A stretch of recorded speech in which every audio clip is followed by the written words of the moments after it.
इस शादी के मैं बहुत सख्त मुखालिफ था, क्योंकि मैं इनकी कुछ चीज़ों को भाप चुका था, क्योंकि मैं कारोबारी ये बात मैंने आपसे पूछनी भी है और सीखनी भी है, और आपके तवज्जुह से अपने सारे नाजरीन को भी सिखानी है कि वो क्या चीज़ थी जो आपको क्लिक की कि आपने इस लड़के को देखा और अपनी बेटी को कहा कि ये शादी मत करो।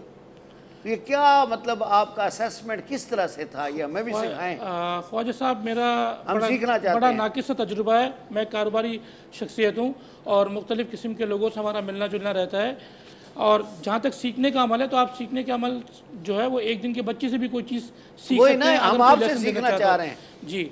तो मुझे इनकी हरकत व सकनात देख कर शुरू ही से शक हो गया कि ये कुछ इनमें कुछ फ्रॉडी एक्टिविटीज़ मौजूद थी। अच्छा। लेकिन मैं अपनी बेटी की अंधी मोहब्बत और बीवी के प्रेशर से इतना परेशान था कि मैं जिसकी वजह से बीवी कहती होगी जल्दी कर दो जल्दी कर दो। जी बिल्कुल, कि मैं पागल कर देती है। बिल्कुल ऐसी वजह आपकी बात है, माएँ पागल कर देती हैं। जी हाँ बिल्कुल। और साथ मेरी बेटी का बहुत प्रेशर था। उसका तो हो गई ना, वो तो इनके ऊपर सवार था इश्क का, इस माँ पे भी सवार करा दिया। फ्रॉड जो है दामाद जी की मोहब्बत का इनके ऊपर ऐसा एक सवार था कि ये किसी की भी बात सुनने को गवारा नहीं करती थी, सबको अपना दुश्मन समझती थी। तो हमने हालात को मद्देनज़र रखते हुए ये फैसला किया कि इनकी जल्द अज जल्द शादी कर दी जाए।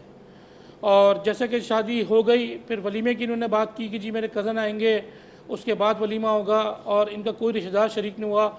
हमारे तमाम रिश्तेदारों ने इनको देखा, इनसे मुलाकात की, तो उस वक्त भी मुझे थोड़ा सा डाउट हुआ, लेकिन मैं अपनी बेटी का मुँह देख के चुप रहा। लेकिन जब इन्होंने गाहे बगाए पैसे मंगवाना शुरू कर दिए, मैंने पैसे देने नहीं रोके, मैंने पैसे अपनी बेटी को दिए, लेकिन मैं फिर इसको समझाता गया कि बेटा देखें ये कुछ गड़बड़ है, आपके साथ कोई इशू खड़ा हो जाएगा किसी दिन भी। लेकिन ये इनकी मोहब्बत में इतनी दीवानी थी कि बिल्कुल इन्होंने किसी तरह से भी इनको एनालिसिस नहीं किया, और मैंने इनको 4 साइड कॉर्नर फुल एनालिसिस कर लिया कि ये बंदा केपेबल नहीं है मेरी बेटी के लिए। लेकिन मैं चुप इसलिए था कि मेरी बेटी की मोहब्बत थी और मेरी बीवी का प्रेशर था, इसलिए मैंने मजबूर होकर शादी कर दी। उसके बाद मैंने अपनी बेटी का एक फ़्लैट नाम इनको लेके दिया था, इनके लिए 60 लाख रुपए मालियत का। उसके बाद इन्होंने किया ये कि इन फ्रॉड से वो बेच दिया, और इनको 2.5 करोड़ रुपए का कोई प्रोजेक्ट दिखाया, और एक इनको लेटर दिखा दिया कि ये मैंने आपके नाम पे बुक कराया है। और जब मैंने उसको इन्वेस्टिगेट किया तो वो लेटर भी जाली था, ना इनके नाम पे कोई चीज़ थी, ना वो प्रोजेक्ट वहाँ था। तो ये इतनी पक्के चीटर और फ्रॉडियर फैमिली है कि इन्होंने जो मकान हमें दिखाया, जो गाड़ी हमें दिखाई, वो बिज़नेस जो हमें दिखाया, ये तमाम चीज़ें झूठ और फ्रॉड पर मबनी थी। इन्होंने दिखाया डिफेंस में 500 गज़ का मकान, इनका मकान था 40 गज़ का लाइन्स एरिया के अंदर। जो दुकान इन्होंने कही कि वो हमारी है ज्वेलरी की, वो इनके दोस्त की थी और ये उसमें पार्टनर थे।